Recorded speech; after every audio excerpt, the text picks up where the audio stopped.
हाँ जी, राम राम जी। क्या हाल चाल आपके? उम्मीद करता हूँ आप और आपका परिवार ठीक ठाक होगा। एचएसएससी में नई भर्ती निकल रही है दोस्तों। ये भर्ती एचकेआरएन के माध्यम से निकल रही है, हरियाणा कौशल रोजगार के माध्यम से निकल रही है। यानी कि अब कौशल रोजगार वाले कौशल रोजगार के माध्यम से भर्ती होके फिर वो आप लोगों को सरकारी नौकरी देने में सहायता करेंगे, पक्की नौकरी देने में सहायता करेंगे। कितना सही है ये, कितना गलत है, ये चीज आप आगे देखेंगे।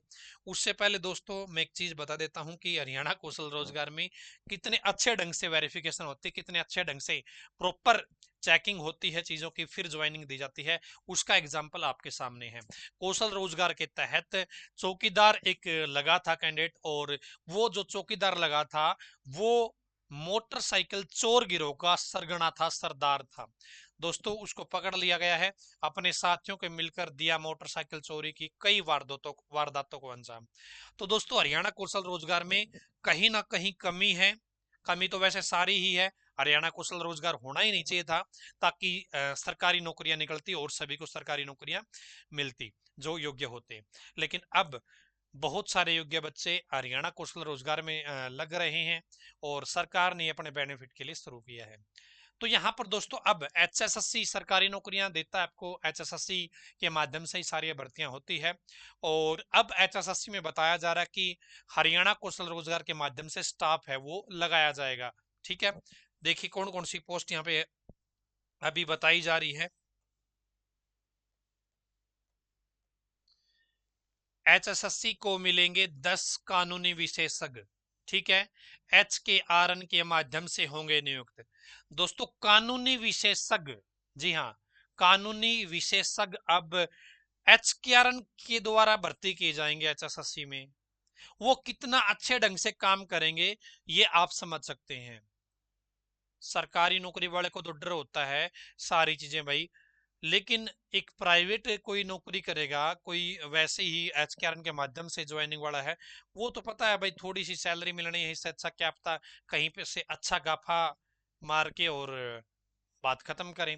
तो ऐसी सिचुएशन हो सकती है। मैं ये नहीं कह रहा कि भाई हर कोई एचकेआरएन वाला भी सही होता है, या हर कोई एचकेआरएन वाला गलत होता है, या हर सरकारी आदमी गलत होता है, ऐसे ही होता है। मैं ऐसा नहीं कह रहा, हर किसी के लिए अप्लीकेबल नहीं है, लेकिन ऐसी सिचुएशन बन सकती है दोस्तों। ज्यादा चांसेस है कि भाई ऐसी समस्याएं देखने को मिल जाए कि जो भाई उनको पता है कि भाई ये 6 महीने की नौकरी है, 2 महीने की नौकरी है एचकेआरएन वाली, तो क्या पता कब निकाल दे। इससे अच्छा है भाई यदि अच्छा माल मिल रहा हो 2 नंबर का काम करके, क्यों ना हम यहाँ पे उस तरीके से काम कर ले। तो कहीं ना कहीं ये दिक्कतें आ सकती है, ये परेशानियां आ सकती है।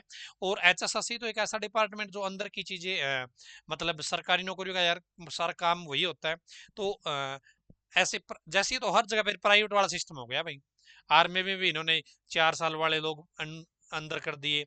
ठीक है, वहां पे भी। और अब एचएसएससी में एचकेआरएन के माध्यम से ये लीगल एडवाइजर है वो वहां पे नियुक्त करने की बात करें। एचएसएससी में बहुत सारी भर्तियां खाली पड़ी भाई। कानूनी कानूनी सचिव की एक पोस्ट है, वही खाली पड़ी है। डिप्टी सुपरिटेंडेंट की एक पोस्ट है, वही खाली पड़ी है।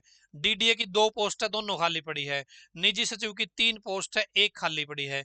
निजी सहायक की 3 पोस्ट है, 2 खाली पड़ी है।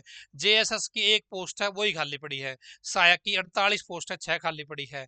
एसएसएस 6 पोस्ट है, 6 की 6 खाली है। स्टेनोटाइपिस्ट 17 पोस्ट है, 17 की 17 खाली है। क्लर्क 38 पोस्ट है, 24 पोस्ट खाली पड़ी है। डाटा एंट्री ऑपरेटर एक पोस्ट है, वो भी खाली पड़ी है। पीएन कम चौकीदार 31 पोस्ट है, 15 खाली पड़ी है। ड्राइवर की 16 पोस्ट, 4 खाली पड़ी है। स्वीपर की 4 पोस्ट है, 3 खाली पड़ी है। दोस्तों इतने पद खाली पड़े हैं एचएसएससी के अंदर है, तो ये बताइए भर्ती स्पीड से कहाँ होगी? भर्तियों में तो दिक्कत आनी आनी है जब इनके खुद के डिपार्टमेंट में स्टाफ पूरा नहीं है। इनमें स्टाफ ही पूरा नहीं है तो भर्तियां कहां से होंगी? कैसे?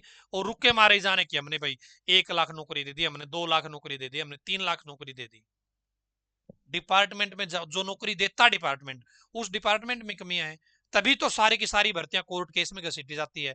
तभी सारी भर्तियों पे केस हो रहे हैं, तभी सभी भर्तियों पे सवाल उठाए जाते हैं कि यहाँ पे कमी है, यहाँ पे कमी है।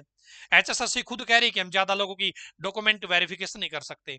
तो यहाँ पर डॉक्यूमेंट वेरिफिकेशन करने में मदद मिलेगी ऐसा बोल रहा है, यदि हमें और स्टाफ मिल जाएगा तो। अब तक जो चीजें चल रही है फिर तो यार ये गलत हुआ है। फिर तो प्रॉपर हो सकता है वेरिफिकेशन ना हुई। तभी आप बोल रहे हो कि नहीं हम वेरिफिकेशन ज्यादा लोगों की नहीं कर सकते। शायद ये चीजें सरकार को पहले से ध्यान देनी चाहिए कि जिस डिपार्टमेंट में जरूरत है वास्तव में, और जिसके माध्यम से ही स्पीड आनी है सभी भर्तियों के प्रोसेस में, वो भर्तियां तो पहले ही अच्छे तरीके से होनी चाहिए, वो स्टाफ पूरा होना चाहिए। और मुझे आप कमेंट बॉक्स में ये जरूर बताइए कि एचकेआरएन के माध्यम से एचएसएससी में भर्तियां होना कितना उचित है या अनुचित है, क्यों गलत है क्यों सही है। आप अपनी राय अपने सुझाव कमेंट बॉक्स में जरूर दीजिएगा। और यदि आप भाई एलिजिबिलिटी रखते हैं लीगल एडवाइजर की, तो आप एचकेआरएन के माध्यम से अपना रजिस्ट्रेशन करके रख लीजिएगा। आज की इस वीडियो में इतना ही, धन्यवाद। भगवान करे आप सभी का समय शुभ रहे।